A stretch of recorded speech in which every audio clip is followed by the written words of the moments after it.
बस भाई खत्म करवाना है। वैसे हाँ, मुझे टक्कर नहीं मारनी, मैं इसलिए जानबूझ के अपनी गाड़ी थोड़ी बहुत पीछे रख रहा हूँ कि बाई चांस ये भिड़े। ओ वेट, ये गाड़ी अपने जंगल में कहाँ ले गया भाई? बाइक रुक नहीं रही तो कहाँ जा रहा है? वेट, उसकी बाइक कूद के कहाँ चली गई?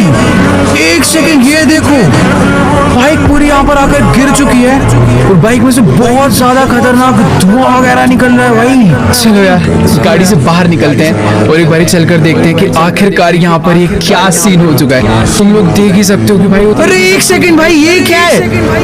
कुछ टाइम पहले भी अपनी इस गाड़ी में आग लगी थी। नहीं नहीं नहीं नहीं नहीं नहीं, ये नहीं हो सकता भाई। रुक जा भाई प्लीज। ओ